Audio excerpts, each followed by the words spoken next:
स्वागत है आप लोगों का दोस्तों। 7वीं क्लास का चौथा चैप्टर आज हम लोग जा रहे हैं डिस्कस करने। इससे पहले हम लोगों ने तीसरा चैप्टर जो दिल्ली सल्तनत है वो हमने डिस्कस कर लिया है। देखिए 7वीं क्लास को क्यों स्टार्ट किया है, क्योंकि अभी करेंटली यही चैप्टर जो है, यही टॉपिक अभी चल रहा है ग्रुप के अंदर, टेलीग्राम के अंदर, जिसमें हम लोग टेस्ट कंडक्ट करवा रहे हैं। ठीक है, फ्री ऑफ कॉस्ट है, जो भी चाहे वो ज्वाइन कर सकते हैं। टेलीग्राम का लिंक जो है हमारे ग्रुप का वो डिस्क्रिप्शन में हम डाल दे रहे हैं। ठीक है, चलिए आने वाले जो भी एग्ज़ाम्स आप प्रिपेयर कर रहे हैं, जिसको भी देना चाहते हैं आप, या फिर एकेडमिक आपका चल रहा है 7वीं क्लास में आप हैं, तो आपके लिए बेनिफिशियल है। या फिर यूपीएससी बीपीएससी या जो भी अभी एनसीईआरटी का वेटेज बहुत ज़्यादा है एग्ज़ाम्स के अंदर, तो उसको लेकर आप यहाँ से प्रिपरेशन कर सकते हैं। ये जो लोग टेलीग्राम के अंदर हैं उनके लिए भी बेनिफिशियल है, जो ग्रुप के अंदर है, कि वो लोग वीडियो से भी तैयारी कर सकते हैं, खुद भी पढ़ सकते हैं। ठीक है, तो मैं एक्सप्लेन करता जाऊंगा जो भी चीज़ें यहाँ पे हैं उसको, और जो आपको नीडेड है जानने के लिए वो भी, जो यहाँ पे नहीं है वो भी मैं एक्सप्लेन करता हूँ। ठीक है, चलिए बिना समय स्टार्ट करते हैं डिस्कशन। चौथा चैप्टर है मुग़ल 16वीं से 17वीं शताब्दी। ठीक है, 16वीं से 17वीं शताब्दी स्टार्ट करते हैं कि कब स्टार्ट हुआ मुग़ल सल्तनत। ठीक, तो 1526 आप लोगों को पता होगा, 1526 में पहला पानीपत का युद्ध हुआ बाबर और इब्राहिम लोदी के बीच। इब्राहिम लोदी हार गए। ठीक है, उसके बाद मुग़ल सल्तनत का नींव यहाँ पे पड़ गया। मुग़ल सल्तनत के अंदर शुरू के जो शासक थे वो बहुत ही प्रोमिनेंट और शक्तिशाली रहे, जिसमें से अकबर और औरंगजेब के बारे में कहा जाता है कि 50-50 साल इन्होंने जो है शासन किया। 100 साल तो इन्हीं के मिला के हो गए। बाबर के बाद हुमायूं, हुमायूं के बाद अकबर, अकबर के बाद जहांगीर, और जहांगीर के बाद शाहजहां और औरंगजेब तक ये जो है बहुत ही अच्छा मामला चला। लेकिन उसके बाद से कमज़ोर होता गया लगातार, और 1857 में जाके पूरी तरह से ख़त्म हो गया मुग़ल सल्तनत, क्योंकि यहाँ जो आखिरी शासक थे बहादुर शाह जफ़र, उनको रंगून भेज दिया गया। उन पर जो है जुर्माना लगा, उनके बेटों का कत्ल कर दिया गया और अंग्रेज़ों के द्वारा, और फिर इस तरह दिल्ली सल्तनत जो है वो ख़त्म हो गया। लाल किले से उनको निकाल दिया गया, उनका घर छीन लिया गया। तो ये सब चीज़ें हम आगे पढ़ेंगे मॉडर्न हिस्ट्री के अंदर। फ़िलहाल जो है दिल्ली सल्तनत और मुग़ल सल्तनत के अंदर हम देखते हैं कि क्या क्या चीज़ें हैं। ठीक है, मध्यकाल की बात हो रही है, मेडिएवल हिस्ट्री की बात हो रही है। शासक के लिए जो उस समय मेडिएवल टाइम के अंदर थे, उसमें भारतीय उपमहाद्वीप जो है पूरा का पूरा, ऐसे आप इस तरह से ले सकते हैं कि ये पूरा क्षेत्र इस तरह, ठीक है, और फिर इस तरह नीचे तक, फिर ये पाकिस्तान का क्षेत्र और अफ़गानिस्तान। उपमहाद्वीप का मतलब है कि जो भी इंडिया के अगल बगल है, चाहे ये नेपाल हो, इधर बांग्लादेश है, या फिर नीचे आपका श्रीलंका है, ये सब उपमहाद्वीप के अंदर आते हैं। इस पर नियंत्रण करना जो उस समय के शासक के लिए बहुत बड़ा चुनौतीपूर्ण कार्य था। ठीक है, तो कैसे किया मुग़ल शासकों ने इस पे शासन? ठीक, क्योंकि यहाँ देखिए एक तो विविधता थी बहुत ज़्यादा, यहाँ पे डाइवर्सिटी बहुत ज़्यादा है, संस्कृति की डाइवर्सिटी है, लोगों की डाइवर्सिटी है। यहाँ पे हर कदम पे जो है 100 मीटर पे लैंग्वेज बदल जाता है। बहुत सारी लैंग्वेजेस हैं, लगभग 22-23 लैंग्वेजेस को जो है इंडियन कॉन्स्टिट्यूशन के अंदर उनको जो है इंक्लूड किया गया है।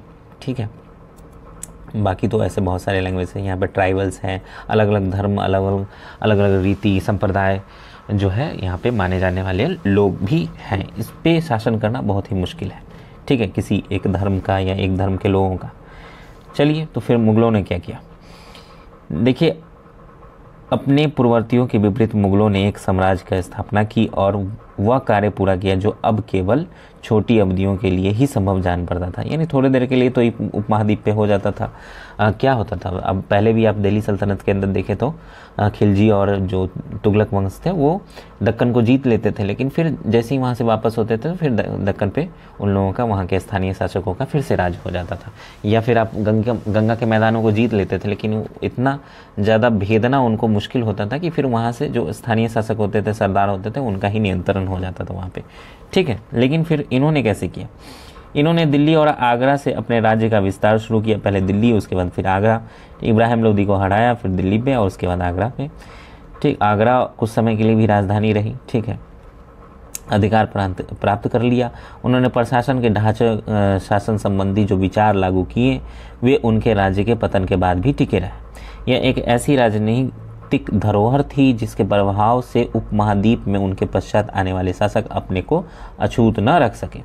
आज भारत के प्रधानमंत्री स्वतंत्रता दिवस पर मुगल शासकों के निवास स्थान ही था, ठीक, लाल किला, और लाल किले की प्राचीर से राष्ट्र को संबोधित करते हैं। ठीक है, चलिए आगे बढ़ते हैं।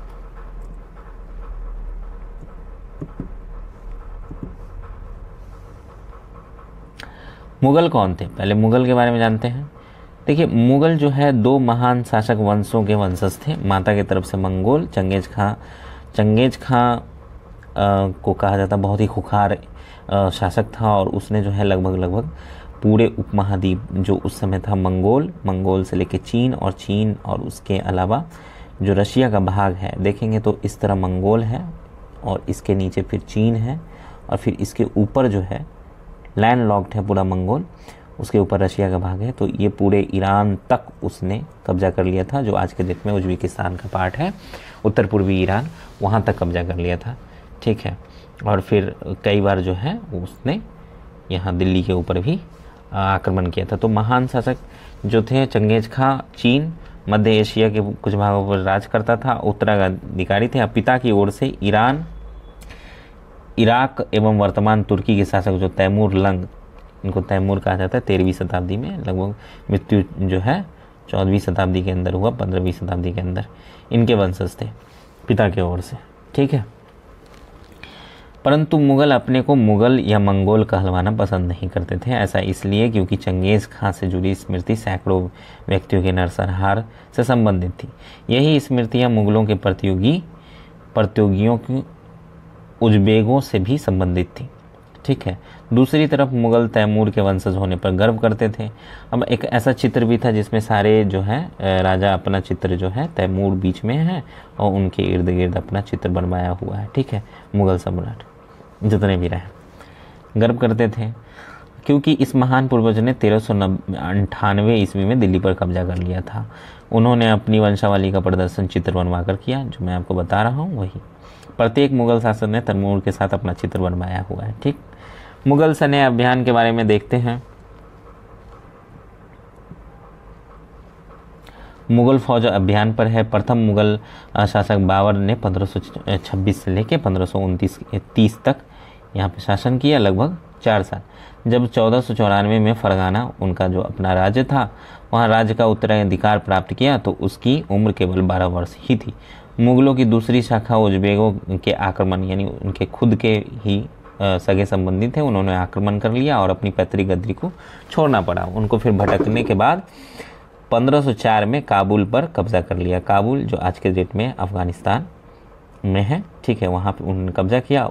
उसने 1526 में दिल्ली के सुल्तान इब्राहिम लोदी को पानीपत में हरा दिया। पहला युद्ध हुआ था 1526 में पानीपत का, ये पूछा जा सकता है, इसको जो है ध्यान में रखिएगा।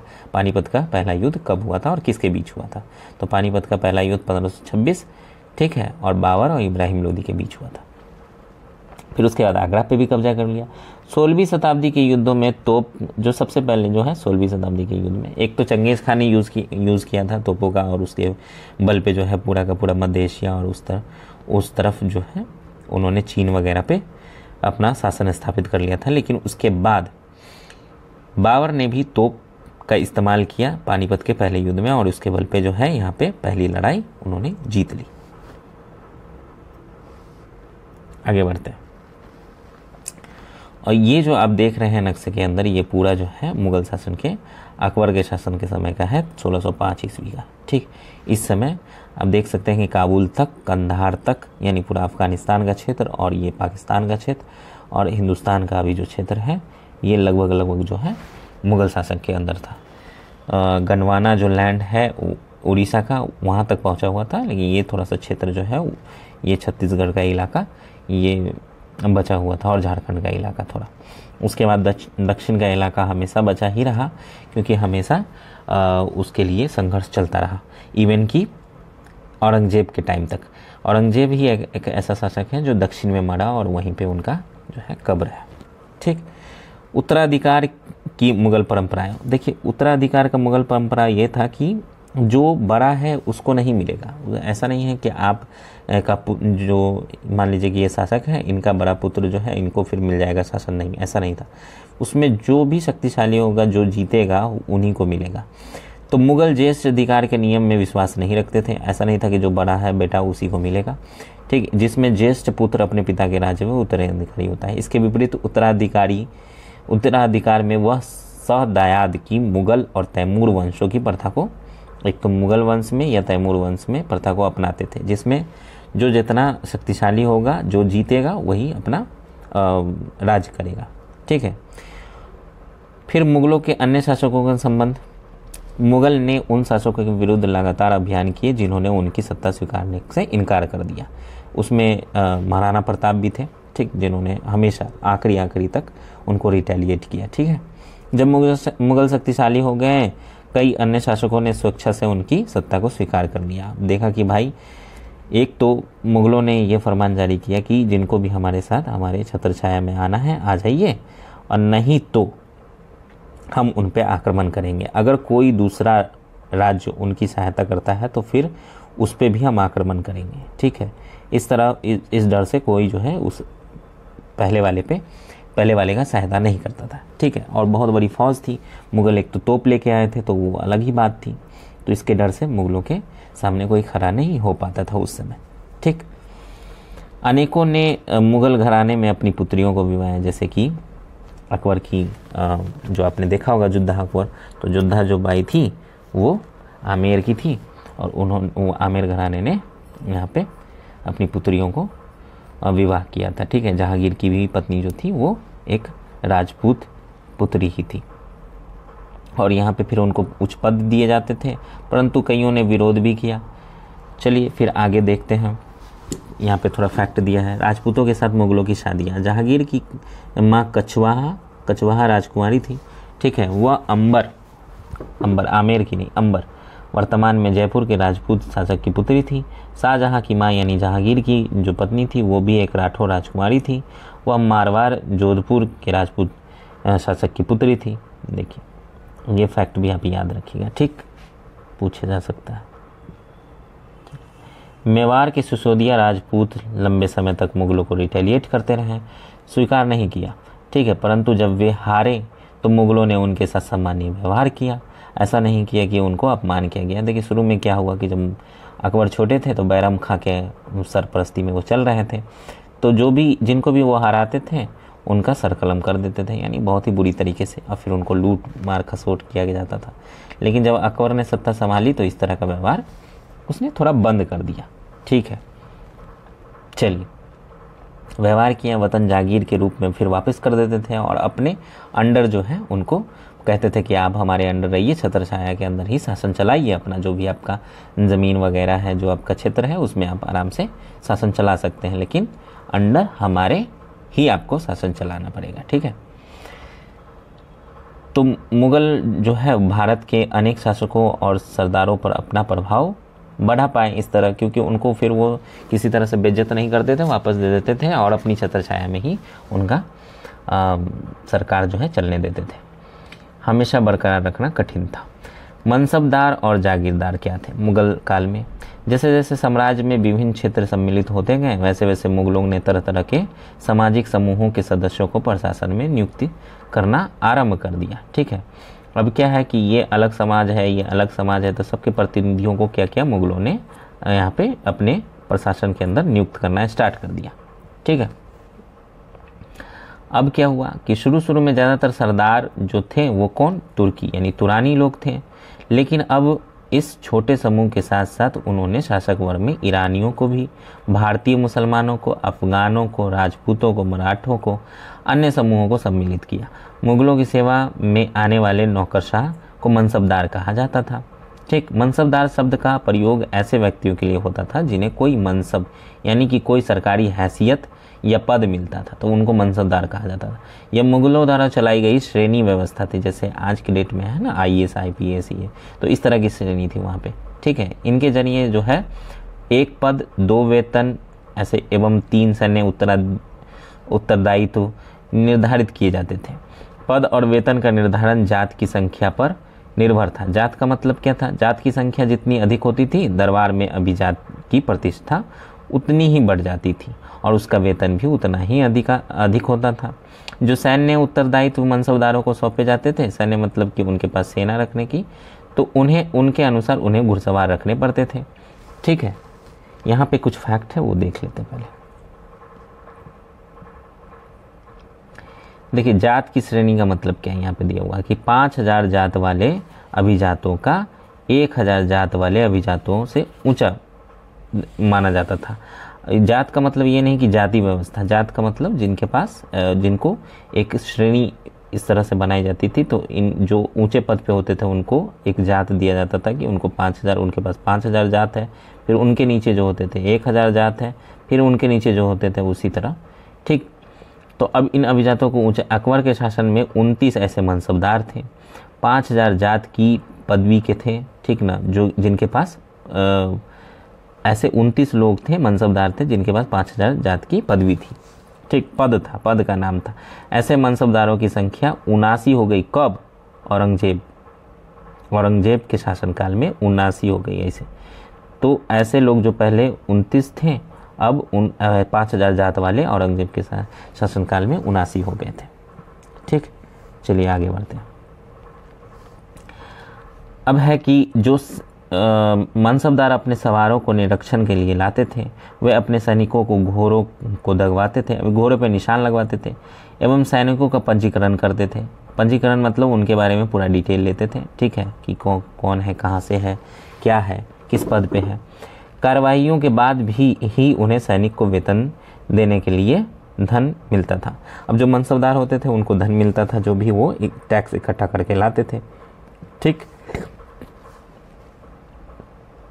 मनसबदार अपना वेतन राजस्व एकत्रित करने वाली भूमि के रूप में पाते थे और उनको जो है एक भूमि का टुकड़ा मिलता था। ठीक, यही उनकी सैलरी होती थी। ठीक, जहाँ से वो अपना टैक्स वसूला करते थे।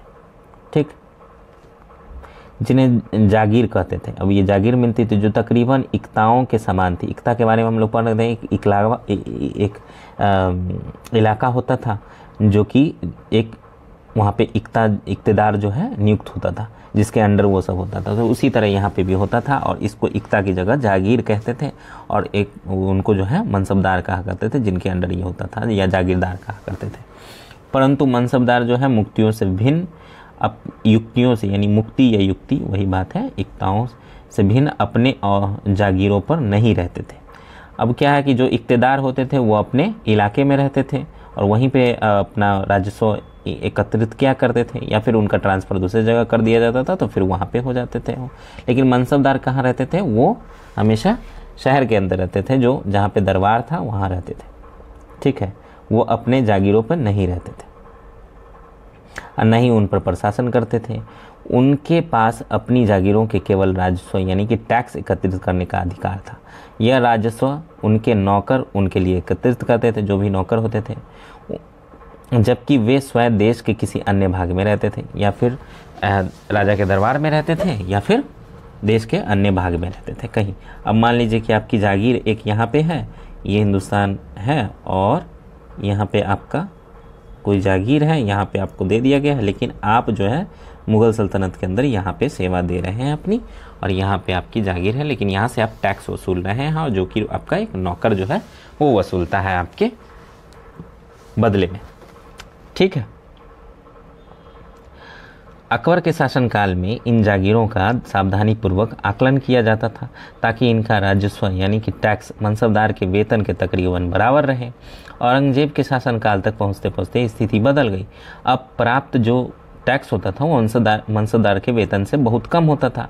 अब वेतन तो एक मान लीजिए कि इतना जागीर उनको मिल रहा है, लेकिन टैक्स यहाँ इसके जगह जो है, जहाँ पे ये पूरा का पूरा मान लीजिए कि 5 लाख का जागीर है, लेकिन यहाँ पे क्या हो रहा है कि अब टैक्स जो है वो बहुत ही कम मिल रहा है, 1 लाख 2 लाख इतना टैक्स आ रहा है वहाँ से।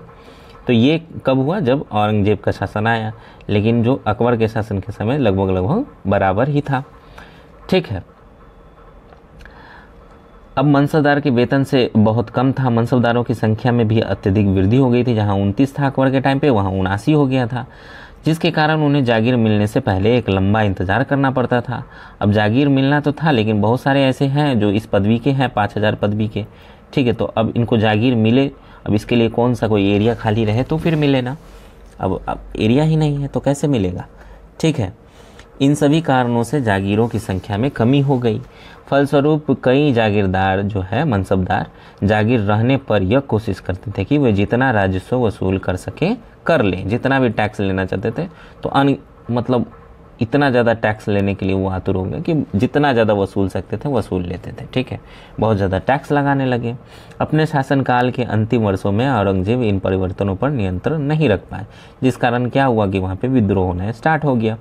इस कारण से किसानों का अत्यधिक मुसीबतों का सामना करना हुआ। अब जो वहाँ के किसान थे वही टैक्स देने वाले थे, तो जो मनसबदार होते थे वो जितना बहुत ज़्यादा टैक्स लगाते थे। अब जहाँ पे 2% टैक्स लेना था वहाँ पे वो 10% टैक्स ले रहे थे। तो इस कारण जो है किसान वहाँ के उस टैक्स को देने में अक्षम थे। तो इस तरह उनका जो है पूरा हाल खराब हो गया, अत्यधिक मुसीबतों का सामना करने लगे। अब इस पे जो है नियंत्रण नहीं रख पाए मुगल शासक औरंगजेब के बाद कोई भी उतना योग्य शासक था नहीं जो इस पे नियंत्रण रखता, ठीक। अब है जब्त और जमींदार। जब्त क्या है और जमींदार क्या है इसके बारे में देख लेते हैं। मुगलों की आमदनी का प्रमुख साधन किसानों की उपज से मिलने वाला राजस्व था। अब जो उपज होता था, जो खेती होती थी, उसी से जो टैक्स मिलता था वही प्रमुख साधन था, ठीक ना, आमदनी का मुगलों की।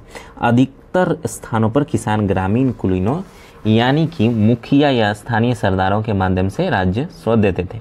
अब जो किसान होते थे वो क्या करते थे, अपने मुखिया को जाके टैक्स देते थे। अब मुखिया जो है आगे मनसबदार के नौकर को देते थे, फिर नौकर जो है ले जाके मनसबदार को ये टैक्स देते थे। मनसबदार फिर आगे अपना टैक्स जमा करते थे मुगलों के पास, और फिर वहाँ से उनको फिर जो जागीर मिलती थी वही उनका वेतन होता था, ठीक है। इस तरह उनको ये टैक्स में से ही वेतन मिलता था,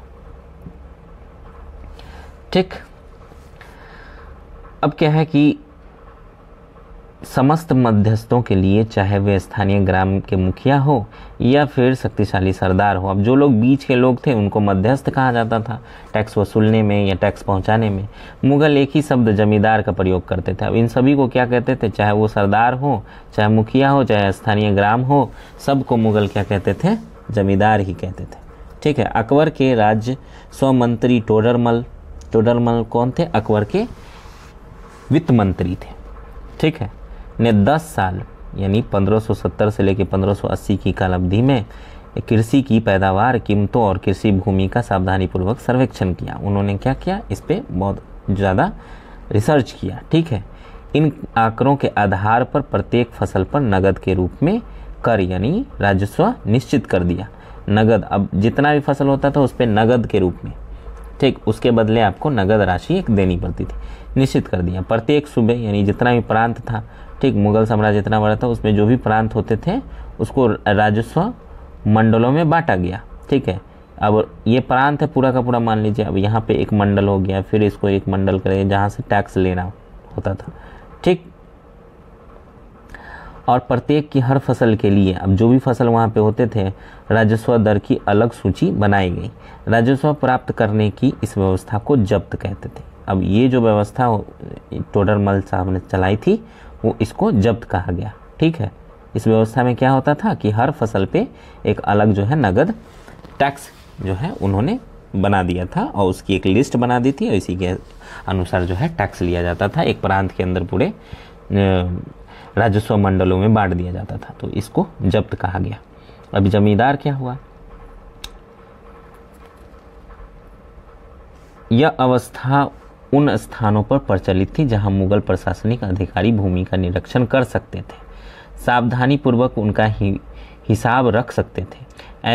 ऐसा निरीक्षण गुजरात और बंगाल, जो गुजरात का इलाका था, बंगाल जैसे प्रांतों में संभव नहीं हो पाया, ठीक है। कुछ क्षेत्रों में जमींदार इतने शक्तिशाली थे कि मुगल प्रशासकों द्वारा शोषण किए जाने की स्थिति में वे विद्रोह कर सकते थे। कभी कभी एक ही जाति के जमींदार और किसान मुगल सत्ता के खिलाफ मिलकर विद्रोह कर देते थे। 17वीं शताब्दी के आखिर से ऐसे किसान विद्रोहों ने मुगल साम्राज्य के स्थायित्व को चुनौती देना स्टार्ट कर दिया। अब देखिए 1600 के कुछ बाद यानी अभी कौन है, जहांगीर, और ये है ही 1605 तक कौन था, अकबर था। अब जैसे ये स्टार्ट हुआ 17वीं शताब्दी, उसके बाद जहांगीर, शाहजहां और औरंगजेब का काल है, ठीक। तो इस काल में अब इस तरह के विद्रोह जो है ना होना स्टार्ट हो गया। अब फिर क्या हुआ, जो फैक्ट है चित्र 5 को लेकर वो देख लेते हैं। शाहजहां के राज काल के एक लघु चित्र के ब्यौरे यहाँ जहांगीर के समय के भ्रष्टाचार को दिखाया गया है। ठीक है, अब जो गरीब लोग हैं उस पर तो टैक्स लिया जाता था और जो अमीर लोग हैं उन लोगों को टैक्स दे दिया जाता था। ठीक, एक कर अधिकारी गरीब किसानों को सजा देता हुआ और एक भ्रष्ट अफसर जो है वो रिश्वत लेते हुए, यही दिखाया जा रहा है। चलिए अकबरनामा और आईने अकबरी के बारे में देख लेते हैं। ठीक, अबू फजल से अकबरनामा लेते हुए अकबर का ये चित्र है और अकबर ने अपने करीबी मित्र कौन था, अबुल फजल को आदेश दिया कि वह उसके शासनकाल के इतिहास लिखे। अबुल फजल ने यह इतिहास 3 जिल्दों में लिखा और इसका शीर्षक है अकबरनामा। अबुल फजल ने जिसको लिखा उसका नाम है अकबरनामा। पहली जिल्द में अकबर के पूर्वजों का वर्णन है। ठीक है, बयान है। अब अकबर के पूर्वज कौन, जो भी थे तैमूर लंग तक। ठीक, जिसमें आपको हुमायूं और उनके पिता जो थे बाबर, उनके बारे में। दूसरी अकबर के शासनकाल की घटनाओं का विवरण देती थी। तीसरी जिल्द आईने अकबरी है। ठीक है, इसी का पाठ है, अकबरनामा का ही पाठ है क्या, आईने अकबरी। इसमें अकबर ने प्रशासन, आईने अकबरी के अंदर क्या है, प्रशासन, घराने, सेना, राजस्व और साम्राज्य के भूगोल, यानी जितने पे उनका शासन था, जितने क्षेत्र पर, ब्यौरा मिलता है। इसमें समकालीन भारत के लोगों की परंपराओं और संस्कृतियों का भी विस्तृत वर्णन है। आईने अकबरी का सबसे रोचक आयाम है कि विविध प्रकार की चीज़ों, फसलों, पैदावार, कीमतों, मजदूरी और राजस्व सांख्यिकी का विवरण भी यहाँ पे मिलता है। ठीक है, अब जहांगीर के दरबार में नूरजहां का प्रभाव। अब इसमें क्या है, मेहरुन्निसा को ही नूरजहां कहा है। 1611 में जहांगीर से विवाह हुआ। मेहरुन्निसा जो थी वो बंगाल के किसी शासक की पत्नी थी और फिर जब जहांगीर ने उनको जीत लिया तो फिर अपनी वाइफ बना लिया। ठीक है, तो जहांगीर से विवाह किया 1611 ईस्वी में। नूरजहां का खिताब मिला जहांगीर की तरफ से। नूरजहां हमेशा नूरजहां का मतलब होता है जो मतलब जहां में सबसे सुंदर, नूरजहां यानी जहां का नूर, हमेशा जहांगीर के प्रति अत्यधिक वफादार रही। अब ऐसा भी नहीं था कि मतलब उनको जीता गया था तो अब वो बेवफा हो, लेकिन वफादार रही हमेशा, उसको समय समय पर सहयोग देती रही।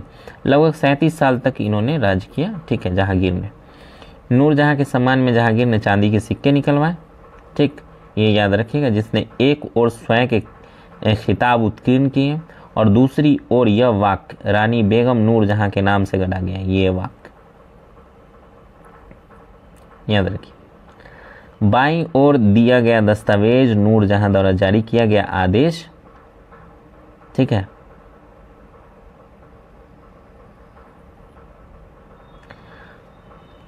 फरमान है, आदेश यानी उस समय फरमान होता है।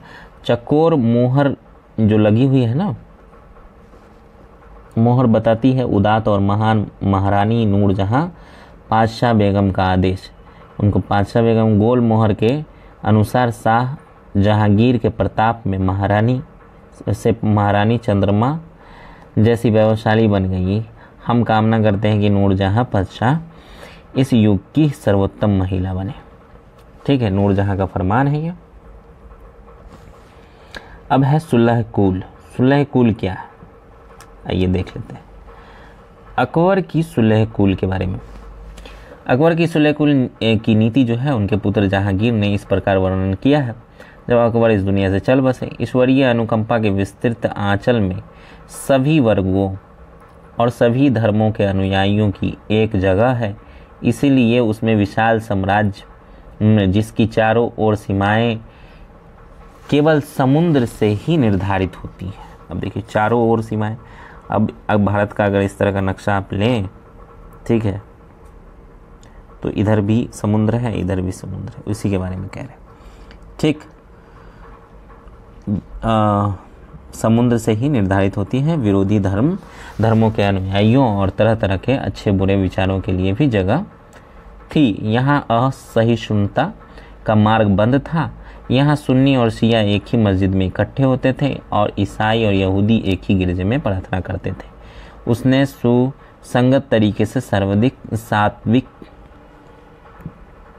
सार्विक शांति सुलह कुल, हिंदी में सार्विक शांति सुलह कुल के सिद्धांत का पालन किया। यानी कि सभी धर्मों का आपस में भाईचारा हो, आपस में कुछ ऐसा नहीं है कि एक दूसरे के प्रति अनादर करें और एक दूसरे से एक तरह का जो है खुन्नस रखें कि हम एक जगह नहीं रहेंगे, ऐसा नहीं था।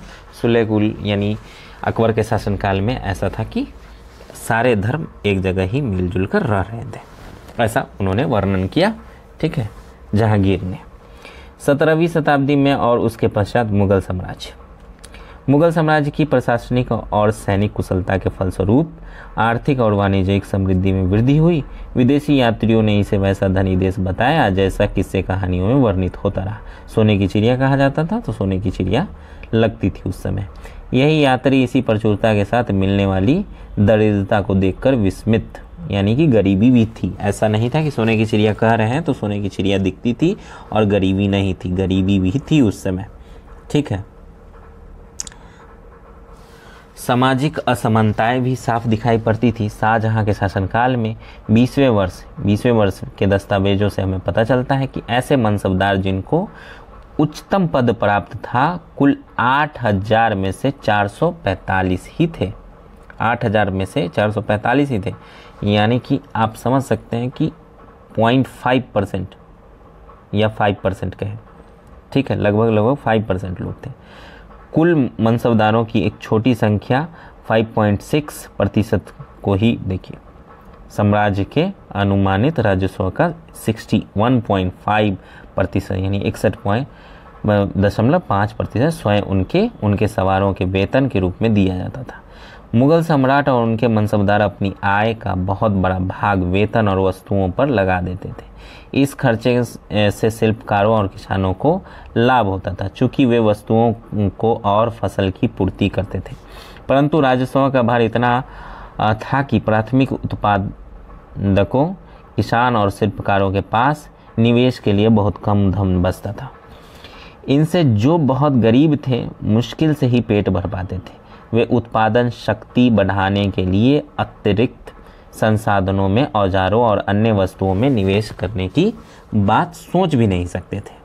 ठीक है, ऐसी अर्थव्यवस्था में ज़्यादा धनी किसान, शिल्पकारों के समूह, व्यापारी और महाजन ज़्यादा लाभ उठाते थे। जो लोग धनी थे, जो लोग समृद्ध थे, वही ज़्यादा लाभ उठा पाते थे। नीचे तबके के जो किसान थे उनको फिर कोई लाभ नहीं मिलता था। मुगलों के कुलीन वर्ग के हाथों में बहुत धन था। ठीक है, संसाधन थे, जिनके कारण 17वीं शताब्दी के अंतिम वर्ष में यानी 1600 से लेकर 1700 के बीच, ठीक है, अत्यधिक शक्तिशाली हो गए ये लोग। जैसे जैसे मुगल सम्राट की सत्ता पतन की ओर बढ़ती गई, वैसे वैसे विभिन्न क्षेत्रों में सम्राट के सेवक स्वयं ही सत्ता और शक्तिशाली केंद्र बनने लगे, जैसे कि बंगाल, हैदराबाद, अवध, ये सब जो थे। कुछ नए वंश भी स्थापित हो गए, जैसे कि हैदराबाद में निजामों का शासन आ गया, अवध में नवाबों का शासन आ गया। अपना नियंत्रण जमाए, यद्यपि वे दिल्ली के मुगल सम्राट को स्वामी के रूप में मानते थे। तथापि 18वीं शताब्दी तक साम्राज्य के कई प्रांत अपनी स्वतंत्र राजनीतिक पहचान बना चुके थे। जब तक 1707 में किसकी मृत्यु हुई? औरंगजेब की। यानी 18वीं शताब्दी जब स्टार्ट हुआ तो फिर क्या हुआ कि अलग अलग साम्राज्य जो है ये यहीं 18वीं शताब्दी तक साम्राज्य के कई प्रांत अपनी अपनी स्वतंत्र राजनीतिक पहचान बना चुके थे। यानी बंगाल के नवाब उधर अपना बंगाल का पूरा एरिया जो है कब्जा कर चुके थे। अवध भी एक स्वतंत्र राज्य हो चुका था, लेकिन अभी भी मुगल सत्ता को ही सर्वोच्च माना जा रहा था, लेकिन इस तरह के स्टार्ट हो गए थे। और दक्षिण में हैदराबाद जो है वहाँ पे भी निज़ाम ने अपना सत्ता स्थापित कर लिया था। बाकी ये क्वेश्चंस हैं, आप देख लीजिए। बीज शब्द जो है मुगल, मनसब, जागीरदार, जात, सवार, इन सबको देख लीजिएगा। सुलेकोल, ज्येष्ठ अधिकार, सदैव, इनसे आप क्या समझते हैं? कुछ भी आपको अगर दिक्कत है इन शब्दों को समझने में तो आप कमेंट करके पूछ सकते हैं। बाकी शेयर, लाइक आप कीजिए, और जो भी आपके ऐसे दोस्त हैं जो कि समझना चाहते हैं, जिनको समझने में दिक्कत होती है या आपको समझने में दिक्कत होती है, तो फिर कमेंट करके पूछ लीजिए या फिर उनको आप शेयर कीजिए, वो भी इनसे जो है लाभ ले सके। ठीक है, बाकी मैं डिस्क्रिप्शन में टेलीग्राम का लिंक डाल दूंगा, आप लोग वहाँ से टेलीग्राम ग्रुप ज्वाइन कर सकते हैं। ठीक है।